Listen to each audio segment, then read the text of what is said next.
Актер театра, телезвезда. Хочется иногда зажечь ее в качестве камина. Печь, камин, маэстро. Вот что происходит. Чуть-чуть поддымливание есть. Посмотрим, что с ним. Вот вообще дыма нет. Ну а вы увидите, что из этого получится.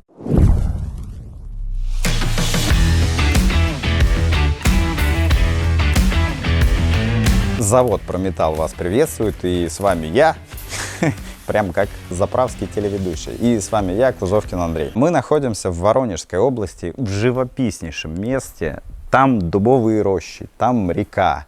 И мы в гостях у одного тоже известного человека. Когда думали, как будем сниматься, что говорить, что не говорить, совершенно забыли, что это, телезвезда, это актер театра. Это он выбрал какое-то количество времени между гастролями, между спектаклями. И мы приехали к нему в гости, потому что у него стоит печь, камин, маэстро. Стоит с лирой, с черным дымоходом, фермум, все загильзовано, все красиво, но почему-то его не устраивает, как он работает. Посмотрим, что с ним, попробуем почистить, испытаем химическое средство для прочистки, ну а вы увидите, что из этого получится. Чтобы не пропускать меня, нас, информацию о заводе, участвовать в постоянном общении, в том числе и со мной, подписывайтесь на наш телеграм-канал, подписывайтесь на ВК, везде, где угодно, подписывайтесь на завод Прометалл. Время сейчас неспокойное, а оставаться в информационном вакууме от завода Прометалл, это нельзя. Ну вот мы и в гостях. И мы в гостях у Святослава Ещенко. Который сидит на печи все время, сидит и сидит на печи. Практически что еще делать? Как Емеля. На отдыхе. Он копит силы, как у творческих людей. Какая, видите, да? Как у творческих людей называется процесс восстановления, Святослав? Перезагрузка. Вот. Видите, перезагружается. лира вдохновляющая на творчество. Уже год, как печь стоит у Святослава. Вот буквально пару слов. Как использовали, часто использовали? Основное ли это отопление? Скажем так, по техническим пройдем.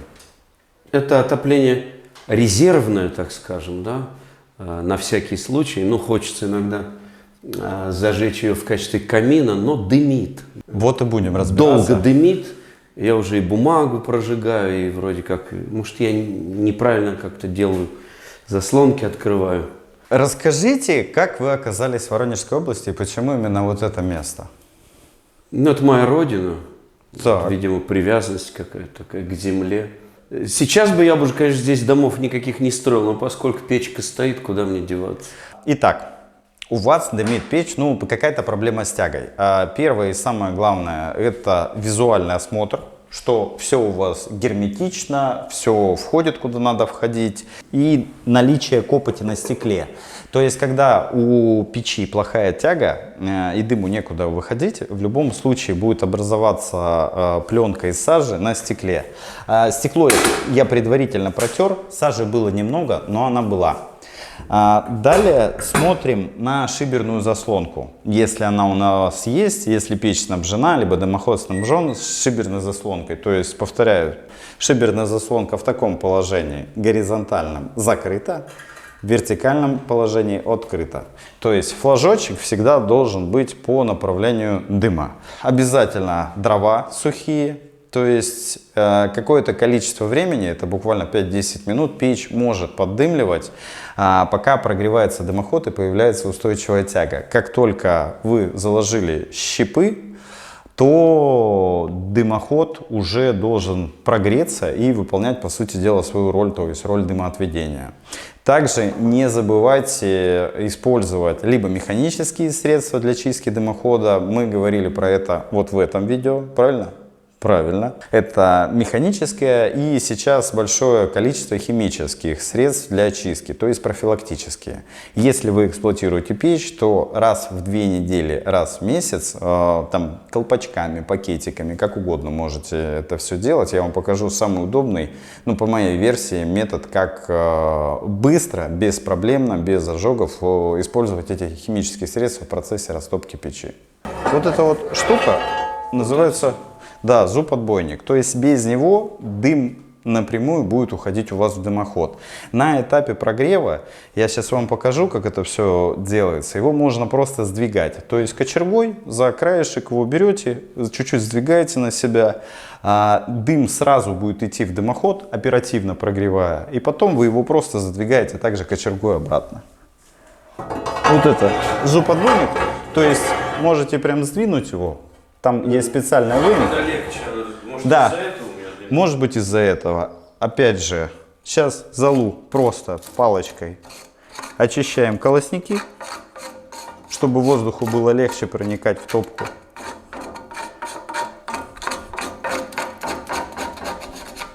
Смотрим зольный ящик, удобрите как раз таки дерево.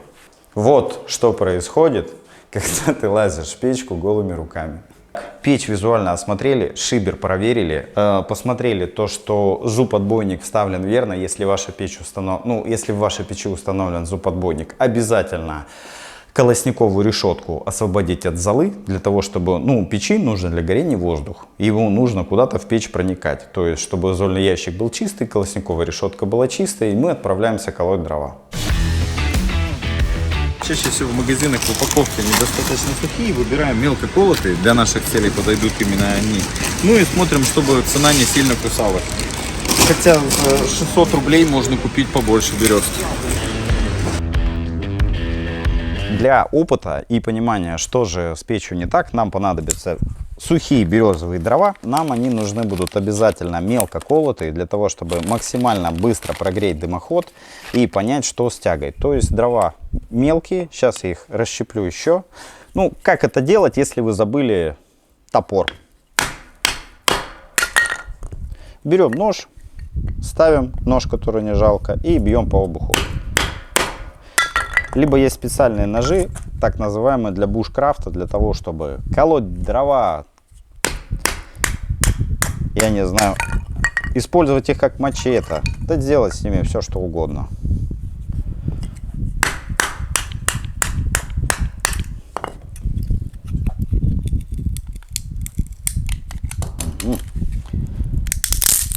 Я тоже не люблю сучки.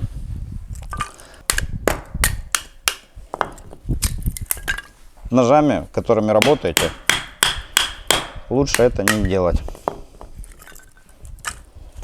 Выбираем бересту. Гореть будет хорошо, быстро и жарко. Зольник чистый. Колосники чистые. Зуб-отбойник немного выдвинут. Шибер открыт. И мы закладываем нашу печь бумагой и мелко колотыми дровами. Святослав любезно нам предоставил много бумаги. Рукописи не горят, а это не рукописи. Так, обязательно березовая береста. Накладываем,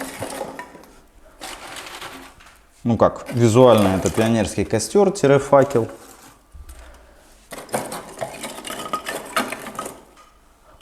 Кто-то складывает, как игра такая есть, Дженга. Кто-то складывает, как в Дженге. Делайте, как хотите. Сейчас как раз посмотрим, будет ли дымление и как будет тяга развиваться. Открываем нижний поддув и немного открываем верхнюю шторочку для того, чтобы воздух струился по стеклу и всегда было чистое стекло. Ждем буквально 5 минут, когда мелко колотые дрова у нас возьмутся прям пламенем. Подложим 3-4 полежка, и я расскажу, как подкладывать химическую прочистку.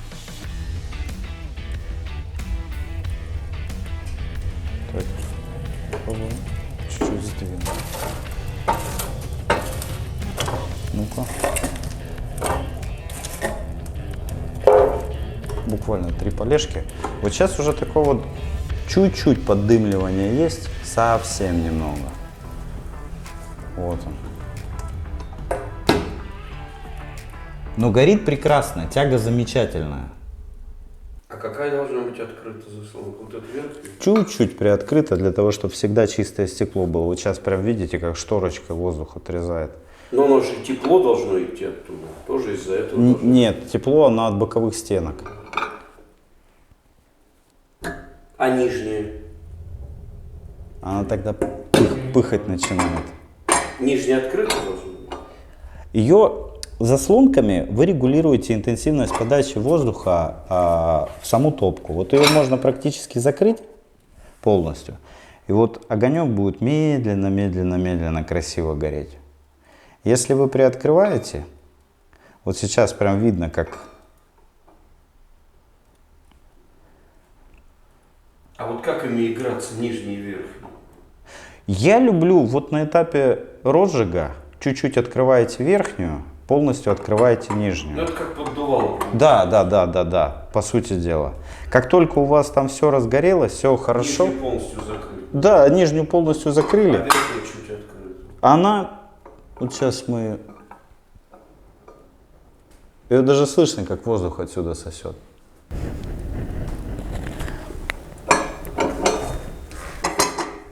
Но когда подбрасываете, обязательно приоткрыть лучше обе. Вот сейчас уже дымления нет. Полностью. Вот вообще дыма нет. Может быть дрова, может быть... Сырые, да? Да, сыроватые. Может быть атмосферное давление. Очень часто бывает то, что как только давление низкое, это вот дождливая серость, морось и так далее, печи бывают поддымливают. Ну, я, наверное, сжег ее в сырость, конечно, не в жару же. Но в то же время, вот я сейчас полностью открыл. Тепло есть, вот идет из топки, но дыма вот нет, хотя горение чисто. А это всегда должно быть полностью открыто? Да, да. Потому что иногда ее закрывают, чтобы как бы, ну, Я... дольше горели. Смотрите, я люблю шибером пользоваться. Вы уезжаете, вы его закрыли. То, что, чтобы тепло не улетало лишнее в трубу. А здесь вот этими барашками ее можно практически полностью задушить. И горение вот оно угасающее. Потом приоткрыли. Чтобы стекло не потело, что надо делать? Верхнее оставлять чуть-чуть приоткрытым. Наполовинку. Шторки закрывать полностью можно, но не нужно. Потому что, во-первых, будет коптиться стекло. Во-вторых, минимальное количество кислорода должно поступать в топку.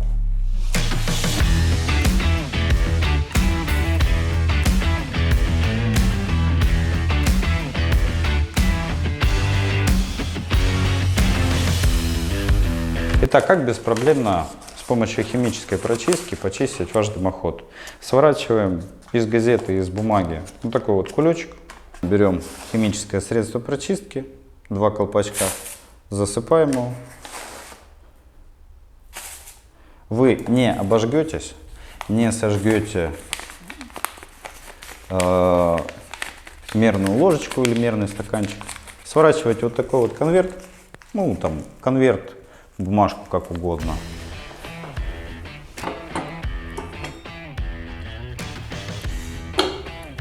И помещаете в топку.